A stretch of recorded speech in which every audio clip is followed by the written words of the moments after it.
So again, Raising Kanan seemed to be raising the bar episode after episode, and they did the same with Loyal to the End. And I'm sure episode 10 is going to be even more crazier.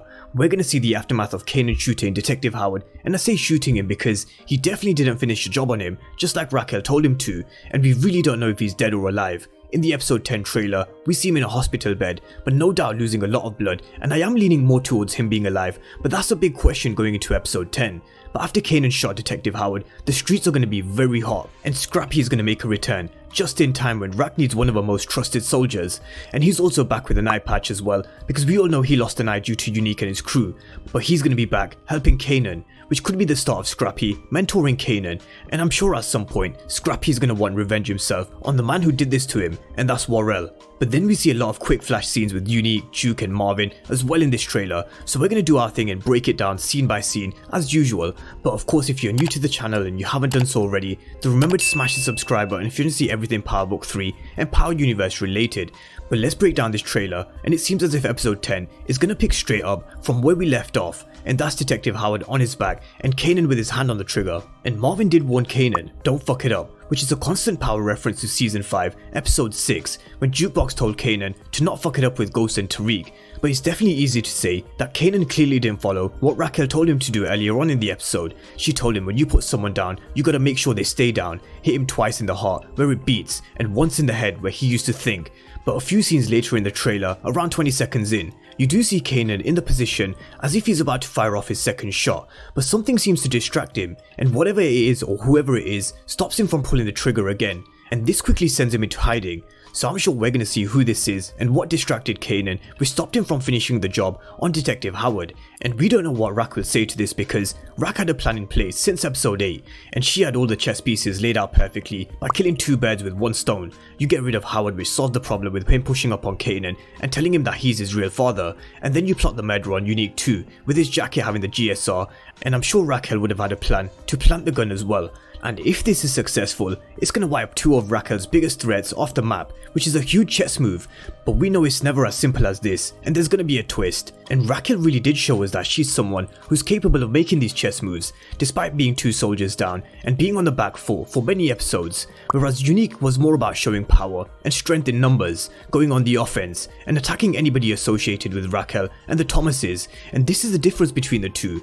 Although Unique did play some clever moves earlier on in the season with the stash house and having Dean drop Raquel as a connect, sometimes you have to fall back and take these small losses to eventually win the war, and this is what Raquel did. She continued to lose these small battles, but she waited patiently for the right time to strike, and it was a very clever move that she made with Unique's jacket, although Ghost would definitely disagree with the move that she pulled because he was someone who never believed you should kill law enforcement because it brings you way too much heat and attention you just don't want. In season 6 episode 8, he could have easily have killed Cooper Sachs, but instead he left him alive, telling him that he now owes him one and he better tell Ghost everything they have on Tariq. So as Rack said to Duke, having police on your side isn't necessarily a bad thing, but Raquel decided that she wanted to hide the truth from Kanan at all costs because she wanted to protect both Kanan and herself, and she would stop at nothing to protect her family, even if it means killing Kanan's biological father and law enforcement. But coming back to the trailer, we hear Kanan telling someone that he had to do it. He was coming after him and his family, and he's probably talking to Scrappy because we see him with Scrappy in another scene.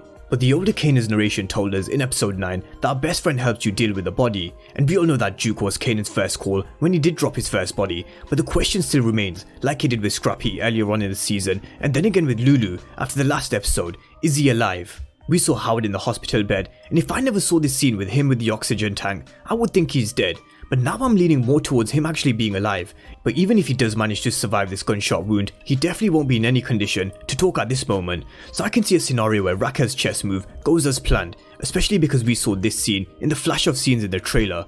The police seem as if they've raided Unique's place, and it seems as if he's going to be arrested in the next episode. So it does seem as if Raquel's plan has worked. But what definitely wasn't in the script was Howard remaining alive, and if Howard does remain alive, if he does, would he snitch on Kanan? I don't think so. In return for keeping his mouth shut, he could very well ask for his bone marrow transplant in return from Kanan. But this does definitely go against the scene that I made reference to in my review and recap yesterday, the scene in season 5 where Kanan said he never knew who his father was, and for Kanan to give Howard this bone marrow transplant, he would still require an explanation as to why. And after all of this, after Raquel convinced Kanan to take out this biggest threat to Raquel and the Thomas family, just imagine what this would do to Kanan and his relationship with Rack if he does find out that his moms has lied to him this whole time and manipulated him into killing his own father to protect Kanan and protect herself at the same time. And this is going to be a really interesting situation to see how it plays out, because time is running out for Howard and he's fighting for his life on 2 counts. One from the gunshot wound and one from cancer.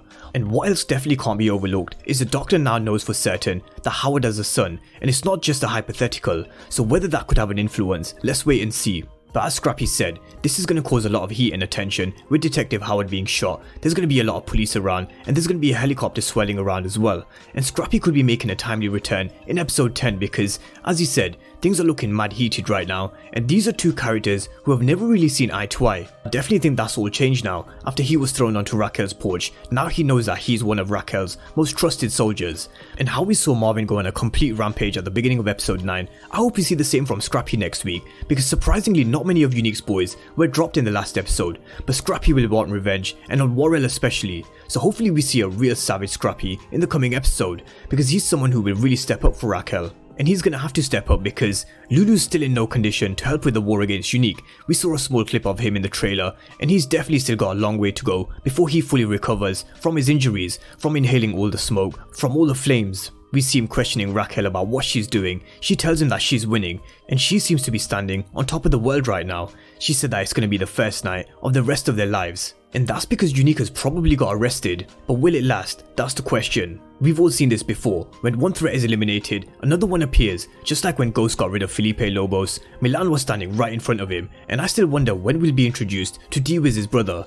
But a new threat will definitely be born and take Unique's place if he does go to prison. But elsewhere there's a small scene with Marvin in a gasman uniform, from what it looks like, with his head on a constant swivel, because he knows they're in a war right now. And there also was this scene with someone with his gun locked and loaded, but this scene moved very fast. Even when I slowed it down, it was very difficult to see who this was. We see Juliana overlooking the war between Unique and Raquel in the streets, and Detective Burke arresting Jukebox. And that was the episode 10 trailer. Aside from the trailer itself, Nicole's mom made a point of taking matters into her own hands when she tried to tell Detective Burke that it was Laverne who had killed Nicole, and she said that she knows powerful people that will help her seek justice if the police won't, and she seems like someone who just won't go quietly, so she's someone that needs to be taken care of in my opinion. And the same goes for Tony. Symphony mentioned in the last episode to Rack that Marvin can't trust her, so she's someone that I can see being dealt with in the last episode as well. But let me know what you guys think down below in the comment section. Drop all your predictions down below. Do you think Detective Howard is dead or alive? And how do you think the return of Scrappy will change things? And Raquel, will she win this war? Drop all your comments down below, and of course if you're new to the channel and you haven't done so already, then remember to smash the subscribe button if you want to see everything Power Book 3 and Power Universe related. But as always, thank you guys for watching, and I'll see you next time.